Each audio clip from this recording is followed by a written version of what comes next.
Weren't they great? Weren't they great actors? Oh, boy. Marco Fuller was playing Joe Bluestone, and Gregor Haley, I wish they'd come back up and take a bow because they were...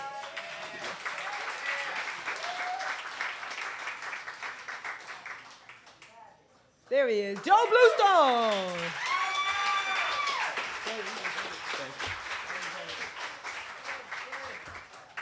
That was Marco Fuller and Greg Haley. He played Doc Calhoun. And our director, Kimberly Suda. Put your head out, baby. There she is. And Gary Huff is back there doing our camera work, and we're doing a live feed in case you want to tell anybody about it. It's also going to be up on YouTube as a whatever that's called, after, little video or something. Okay. I want to thank my husband, David Williams, because he did all the sound effects at the Vault Recording Studio. And my man, Kenneth Stepter, back here handling all the sound effects and the lights. And Sam Pink and Jan Sandals, you guys were wonderful hosting this and everything. This place is wonderful. It's a wonderful jazz club. I don't know what you guys, if anybody wants to ask me any questions, I'm ready to answer, but we're going to sign some books in a minute. So, any questions? Anybody? Huh? What? What? When did I start writing? Who said that? Yes, when? Oh gosh, when I was when I was about 12 years old. I used to write these real melodramatic stories for my English literature class. I got into these higher classes really young. And they were real corny and real melodramatic and juicy and corny. And I used to ask the teacher if I could read them out loud because I was such a ham. So I knew I just wanted to write stories. And yeah, a long time ago. Yeah. So. Yes. What made you decide to write this book and both books? Because I know you wrote the color line.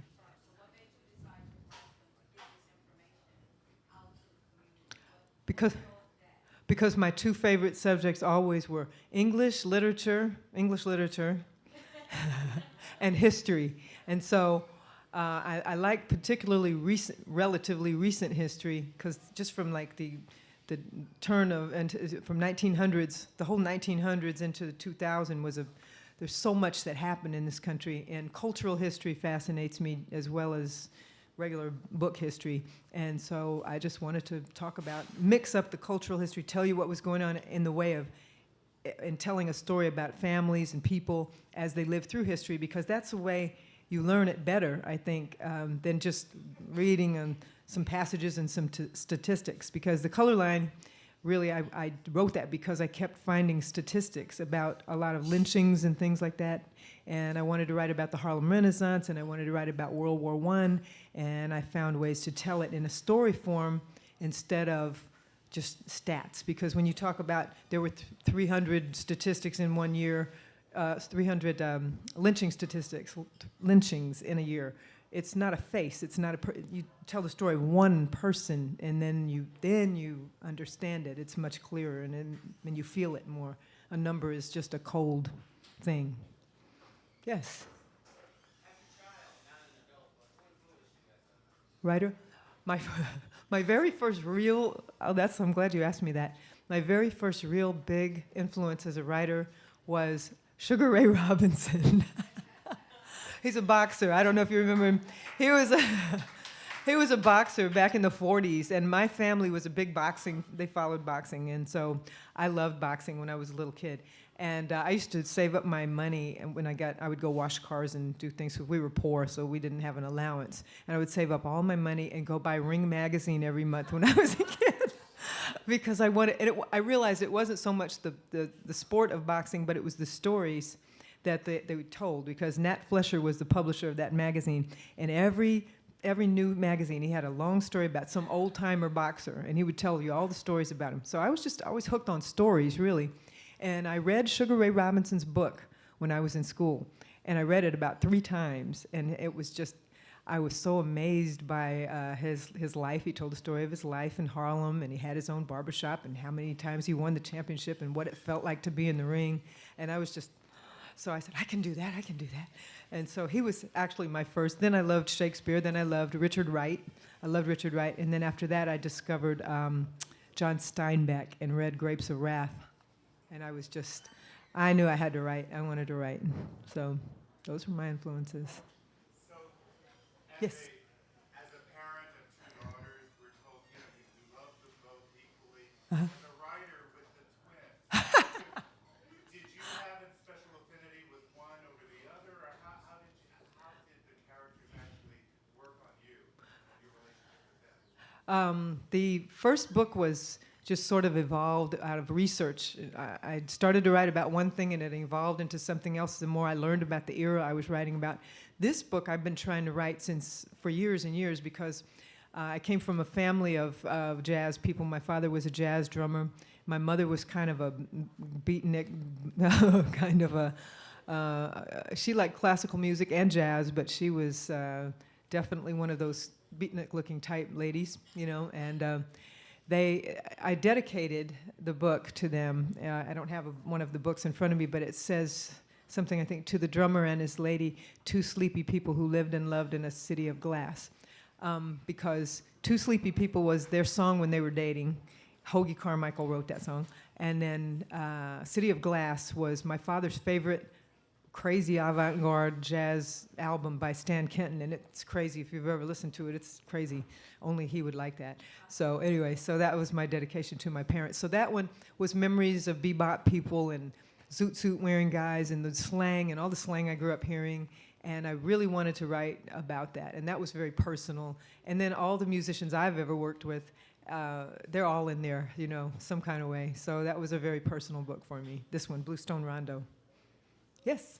Which character did you get most involved in during the writing process? With this book, Bluestone Rondo? Which character? Well, it's hard. That's hard to say which character was the most involved. There's a central character that we talked about her a little bit, but we didn't have too much about her. Is Pearl, and Pearl was I like Pearl because she's a tragic figure. She's a drug addict. She's a heroin addict, but she is the centering force of these two families. And so I like characters that are not perfect, and because none of us are. And it's a Cain and Abel story, but it's also the Cain and Abel of the brothers, but it's also Cain and Abel in all of us, because we all have a good side and a bad side that we battle with all the time. So she's kind of a real depiction of that. She's this wonderful person. You fall in love with her, but she's tragic. She can't stop hurting herself. And so she's a real important character. I think I really loved her a lot. And she's sort of eternal throughout. She sort of stays a thread all the way through the story. She's a very important, pivotal character, Pearl. So look for her if you read the book. Anybody? Yes. Joe. Joe read the book a long time ago. You work in historical fiction. Yes. Are you crazy? Yes, I'm crazy. Because fiction is, I think the history we learned in the history books is fiction, to tell you the truth. So you have to go back, right? You have to go back and search and find out, and the more you research, you find out that's not the way I learned it, and you really start finding out about what really happened. A lot of the times you find out that a lot of the stuff we were taught from school was not actually accurate. So yes, I call it fiction because the main characters are fiction, but it's all based on fact. My husband always says, if she says it happened at 12 noon on a Tuesday, it happened at 12 noon on a Tuesday. Because I check and double check and triple check. Yes. Yes. I was overlapping. I was finishing up the other one, and this one kept knocking on my head, and I kept saying, okay, yeah, let me sneak a little scene over here. And then I'll be writing another scene sometimes else, and I'm always doing that. And I got bits and pieces of books. Oh, they were in different eras. It was easy to keep them separate. They had nothing to do with each other, really. They were very different stories.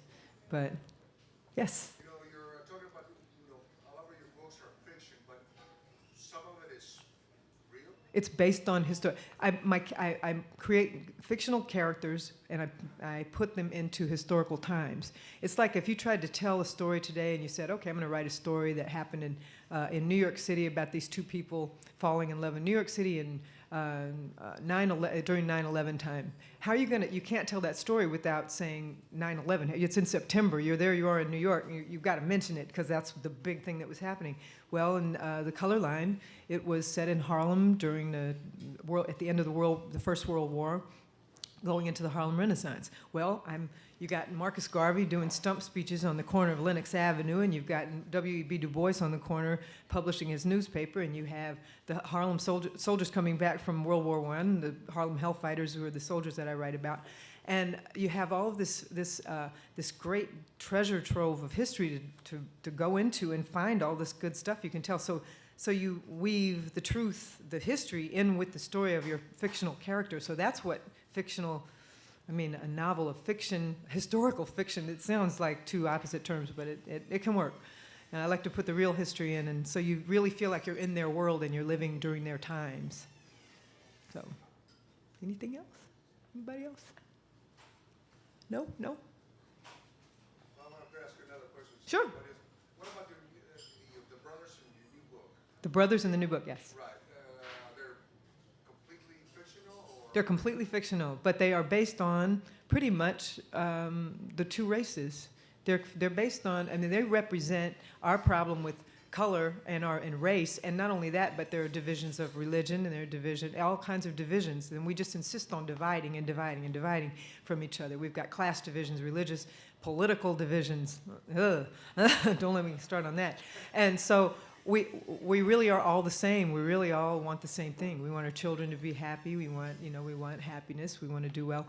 But we keep dividing from each other, and we're really brothers and sisters. We're really, so it's just the Cain and Abel story is just a thumbnail sketch of everybody, I think. So, of the whole world at large. So that's the story I'm trying to tell. Thank you. Thank you. Thank you, guys. Thank you. Anybody have any more questions? So when are we gonna see the whole? The whole play. Well, I'd love to get these guys to do the whole play. They're talking about film. I would love to do film. Yes, I would. Absolutely.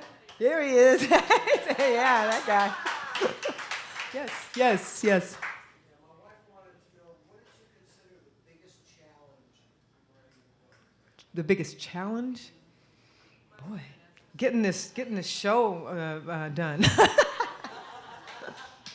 The writing part is easy.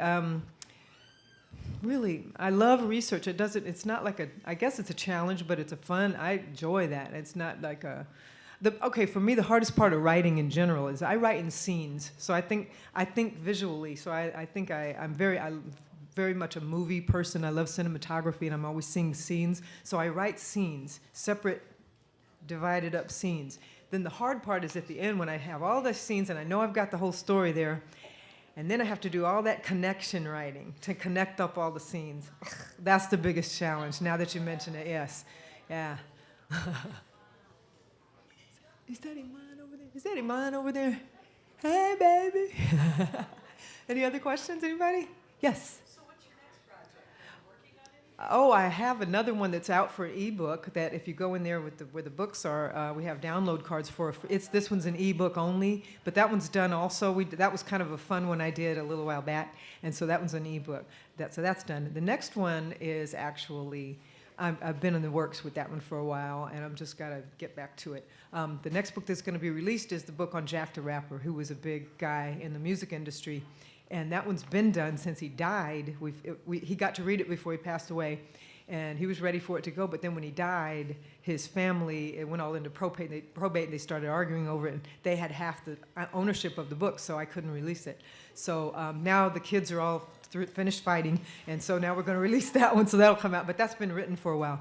The next one is probably going to be the one about this one that's set in the 60s, because I really like the 60s. There was so much that went on in the 60s, and that was a turbulent, I can't resist, it's irresistible. I got to write about the 60s. So that's next. So, yes, Rachel.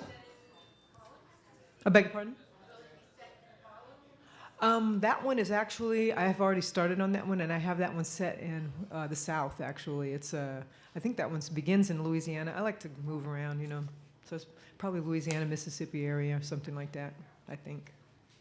Yep. Still working on that one, though. Yes? So have you found the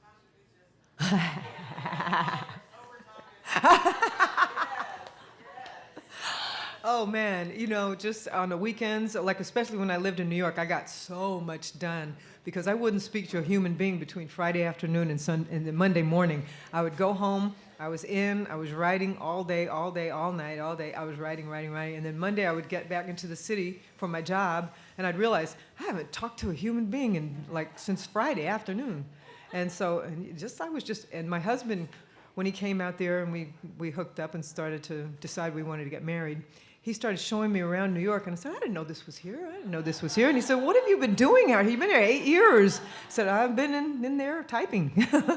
So you find time when you love it, you find time. You do.